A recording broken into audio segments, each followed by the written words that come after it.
আল্লাহ মানুষকে সৃষ্টি করেছেন কষ্ট সহ্য করার জন্য, এবং তিনি মানুষকে সৃষ্টি করেছেন ভারী বোঝা বহন করার জন্য। লাকাদ খালাকনাল ইনসানা ফি কাবাদ। আমরা অবশ্যই মানুষকে সৃষ্টি করেছি ভারী বোঝা বহনের জন্য এবং কঠোর পরিশ্রমের জন্য। মানসিকভাবে আপনি লড়াই করছেন, শারীরিকভাবে আপনি সহ্য করছেন, আপনি লড়াই করছেন। হতে পারে আপনি স্বাস্থ্যের জন্য লড়াই করছেন, আর্থিকভাবে লড়াই করছেন, মানুষের কারণে লড়াই করছেন। এই জীবন আল্লাহ এটি নকশা করেছেন কঠিন করে। কখনো হয়তো আপনি অন্যের দিকে তাকান এবং আপনি বলেন, আমার চেয়ে তাদের জীবন অনেক সহজ, কিন্তু আপনি জানেন না আল্লাহ তাদের আসলে কি অসুবিধা দিয়েছেন। এটি আপনার কাছে অদৃশ্য। প্রত্যেকেরই সমস্যা আছে, প্রত্যেকেরই চ্যালেঞ্জ আছে। আপনি উদাহরণস্বরূপ চিন্তা করতে পারেন যে ফেরাউনের বিশাল রাজত্ব ছিল, সাম্রাজ্য ছিল, সে সময়ের বিশ্বের বৃহত্তম সেনাবাহিনী ছিল, সমস্ত সম্পদ যা একজন মানুষ চাইতে পারে, সমস্ত শক্তি যা একজন মানুষ চাইতে পারে, সমস্ত স্ট্যাটাস যা একজন চাইতে পারে, তার সব আছে। তাহলে কিভাবে তার সব কিছু আছে আর মুমিনদের কাছে কিছুই নেই? অথচ আল্লাহ তার সম্পর্কে বর্ণনা করেছেন যে সে ভয়ঙ্কর আতঙ্কিত অবস্থায় বাস করত। অনুরিয়া ফিরআউনা ওয়া হামানা ওয়া জুনুদাহুমা মিনহুম মা কানু ইয়াহযারুন। তারা ভয়ের মধ্যে বাস করত। সে রাতে বিভিন্ন দুঃস্বপ্ন দেখত। সে কোনো কিছুতেই শান্তি পেত না। কখনো কখনো মানুষের কাছে বস্তুগত জিনিস থাকে, কিন্তু তাদের মনে শান্তি নেই। কখনো কখনো মানুষের শারীরিক সুস্বাস্থ্য থাকে, তবে তাদের মানসিক স্বাস্থ্য ভালো থাকে না, তাদের মানসিক শান্তি নেই। সুতরাং সমস্ত মানুষকে আসলে সংগ্রামের মধ্য দিয়ে যেতে হয়, এবং এটি বিশ্বাসী এবং অবিশ্বাসী সবার ক্ষেত্রেই প্রযোজ্য। সুতরাং প্রথম যে জিনিসটি আমি আপনাদের সকলের কাছে পৌঁছাতে চাই এবং একই সাথে নিজেকেও মনে করিয়ে দিতে চাই, তা হলো আমরা বিশ্বাসী, কিন্তু এর অর্থ এই নয় যে তার ফলে আমাদের সমস্যাগুলো অদৃশ্য হয়ে যাবে। এটি এমন নয় যে আমি বিশ্বাসী তাই আমার কোনো দুঃখ থাকবে না, অথবা কারণ আমি বিশ্বাসী তাই আমি কোনো কিছু নিয়ে উদ্বেগ অনুভব করব না। আমার পারিবারিক সমস্যা হবে না, বা আমার আর্থিক সমস্যা হবে না, স্বাস্থ্যগত সমস্যা হবে না, বা অন্য যে কোনো কিছু।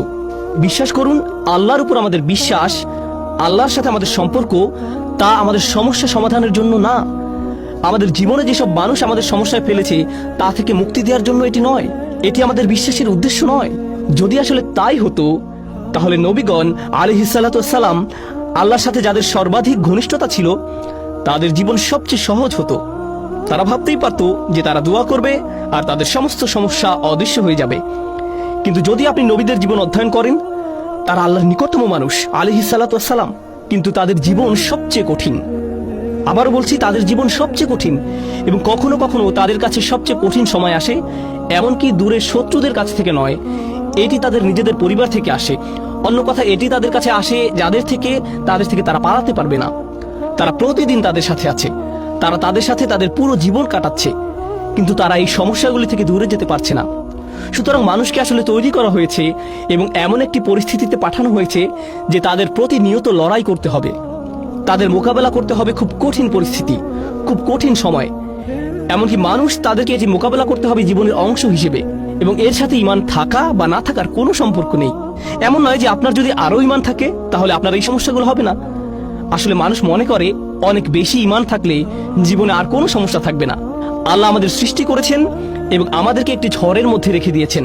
কল্পনা করুন, সাগরে ঝড় উঠেছে, আপনি সেই ঝড়ের মধ্যে, চারিদিকে উত্তাল সাগর, এবং আপনি আপনার ছোট নৌকায় আছেন, এবং ক্রমাগত আপনি ডুবে যাওয়া নিয়ে উদ্বিগ্ন। আপনি তাদের সম্পর্কে উদ্বিগ্ন যারা আপনার সাথে আছে। তো এখানে বিশ্বাসের কাজ কি? এটি আপনাকে শক্তি দেয়, এবং এটি আপনাকে ঝড়ের মধ্য দিয়ে যাওয়ার ক্ষমতা দেয়, পথ চলতে নির্দেশনা দেয়।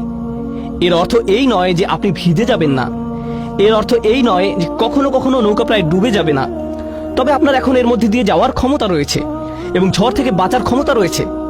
দেখলেন তো, এটাই আমাদের বিশ্বাসের উদ্দেশ্য। এটা সমস্যা থেকে মুক্তি পাওয়ার জন্য নয়, বরং আসলে আমাদের শক্তিশালী করার জন্য, যাতে আমরা সমস্যার মধ্য দিয়ে যেতে পারি।